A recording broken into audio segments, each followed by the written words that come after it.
Olá, pessoas que assistem aqui o meu canal. Hoje eu vou responder uma pergunta que sempre estou sendo interrogada. As pessoas normalmente me perguntam o que me faz fazer tantas coisas ao mesmo tempo. Primeiro, eu não faço ao mesmo tempo, né? Eu faço uma de cada vez. Mas o que me leva a fazer tantas coisas assim? A minha grande inspiração, na verdade, é a minha mãe. A minha mãe, ela teve 10 filhos. Ela começou a ter filhos quando ela tinha o quê? 17 anos. Foi o primeiro filho dela. E ela foi capaz de criar esses 10 filhos. Não é nada fácil, né? Eu tenho uma filha e eu já sei que não é nada fácil. Agora imagina 10 filhos.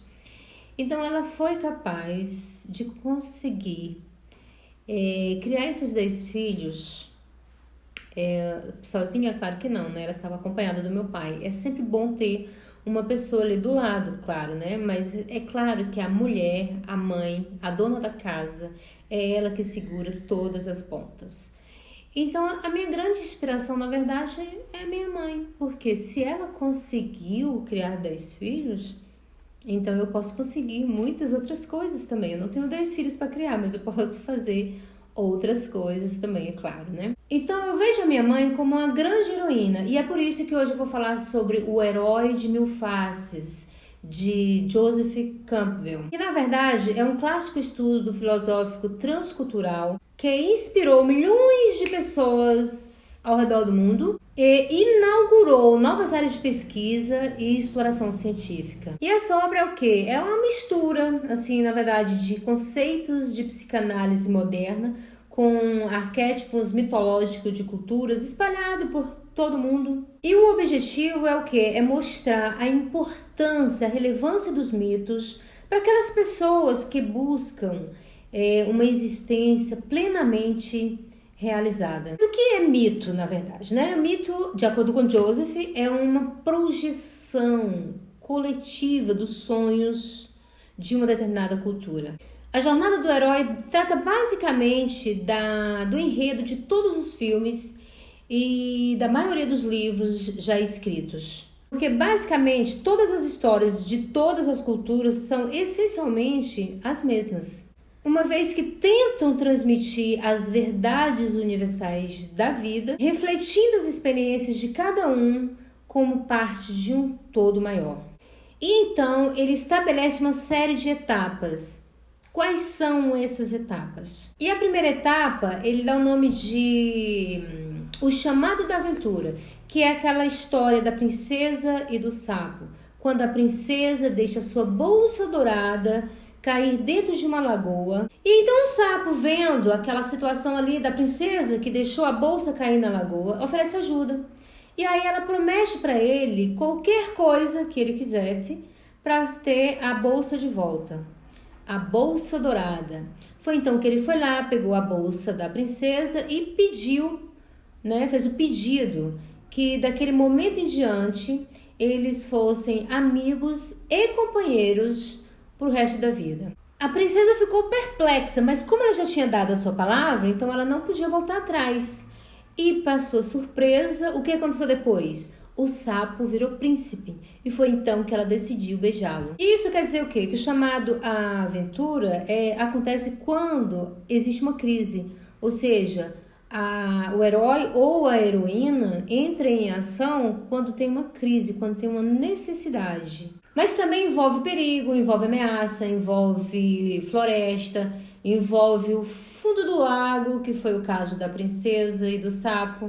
Ou seja, tem que ter um arauto anunciando o perigo ou a tarefa a ser realizada. E o que acontece quando a pessoa recusa o chamado à aventura? Isso quer dizer que ela fica estagnada, ela fica parada. Ela é como se ela evitasse avançar na vida. Inclusive, ele usa a história da Bela Adormecida para demonstrar o que acontece quando o herói não aceita o chamado à aventura. Ou seja, é como se a vida dele ficasse adormecida.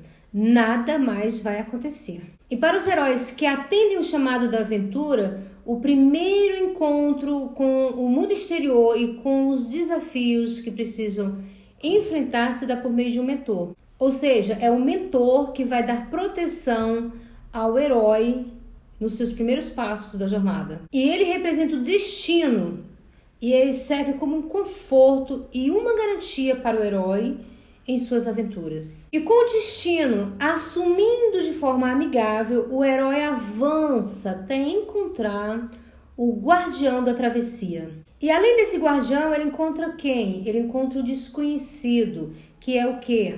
A escuridão e o perigo. E geralmente o guardião é trapaceiro e enganador, traços diferentes daqueles que demonstram no primeiro encontro com o herói. Mas ao mesmo tempo ele também tem muita sabedoria sobre a escuridão. Quer dizer, o guardião também vai ser um protetor que vai advertir o herói dos perigos que ele possa enfrentar e aventurar para além do mundo conhecido. E o herói, ele só vai obter o conhecimento e o poder de que ele necessita quando ele ultrapassar o guardião. E quando ele ultrapassar o guardião, ele vai entrar em um novo estágio de sua existência, deixando a sua antiga vida para trás. E depois de ultrapassar seu primeiro limiar, o herói entra num estado chamado ventre da baleia. Ou seja, ele é engolido pelo poder do limiar, simbolizado por um monstro marinho ou coisa similar, e aí ele vai parecer estar morto. E atravessar o limiar pode ser visto como uma transformação em outro estado de ser. Então o herói alcança a caverna oculta, chegando a um lugar muito perigoso. É como se fosse assim um subsolo, que é onde o objeto de sua busca está escondido. E então o herói suporta a provação suprema e chega ao fundo do poço. E então ele encara a morte de frente, vendo-se obrigado a lutar contra o mal. E esse é um momento crítico em qualquer história, que é uma provação, que é quando o herói parece morrer e nascer de novo. E uma das principais fontes da poderosa magia do herói é quando o público se identifica com ele, sendo encorajado a experimentar e compartilhar ao seu lado o sentimento de morte. E tudo isso apenas para celebrar com mais vigor a sua vitória final. E ele só toma posse do tesouro que ele tanto procurava quando ele derrota o inimigo e sobrevive à morte. E no caminho de volta, o herói ainda não está fora do mundo pelo qual se aventurou. É exatamente aí que ele vai ser perseguido pelas forças vingativas de quem ele conseguiu o tesouro. E então aí é quando o herói emerge daquele mundo, transformado pelas experiências, renascido como novo homem. E com o tesouro na mão, ele volta para o seu mundo comum, porque sem esse tesouro na mão, a sua aventura não faria sentido. Mas esse tesouro ele não precisa ser um tesouro material. Ele pode ser um conhecimento, pode ser uma experiência. O que acontece é que se ele não voltar com esse tesouro para o seu mundo comum, ele não vai ter mais força nem motivo para uma nova aventura. Cada um de nós representa apenas uma pequena parte da humanidade. E a totalidade do homem existe apenas em sociedade, sendo então impossível encontrá-la isolada em um único indivíduo. E é por isso que eventuais de casamento, de nascimento, de morte e outros eventos similares, eles apenas nos ajudam a nos conectar a esse todo maior, nos integrando a uma comunidade. E se formos retirados dessa comunidade, pode ser muito doloroso.